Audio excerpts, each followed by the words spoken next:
Thank you. Gaano ka-relieve na before the season starts kay Team Cam? God is great. Kasi ilang araw na lang opening na. So, thankful ako na pinapirma ako nila Boss Jolas, Coach Chot, sa lahat ng management sa TNT. So, yun nga. Thankful ako na nakasign ako kanina. Parang umano ba sa isip mo na baka wala kang team at the season starts? Siyempre, nag-worry ako. Kasi nga, inisip ko agad yung dalawang baby ko. So, pag wala akong team, kumbaga, maghahanap pa ako ng saan ako mapupunta. So, yun lang.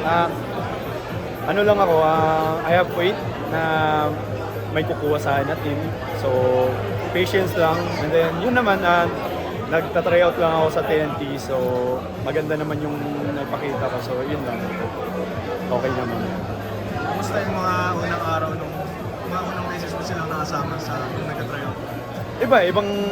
Ibang pakisama, syempre, ibang team, ibang aura. Kasi syempre, yung pinanggalingan ko, so, yung Northport, so iba-iba talaga iba-iba talaga yung aura. So, yun lang naman kasi yung iba namang player ng TNT, nakasama ko na sa Gilas. So, halos lahat naman sila RR Pugoy. So, yun lang naman yung nagkaiba, ibang lang talaga. So yun, nakatulong din ba yun yan? Nakalaro ka lang sa Gilas with Coach Chot. Nakatulong ba yan na familiar ka na sa element? Sistema sa... Yes, syempre, yung ni Coach Chot, yung sistema niya. So, malaking tulong. At least merong naiwan sa akin na alam ko paano kilos sa play ni Coach Chot. So, yun lang naman, malaking tulong.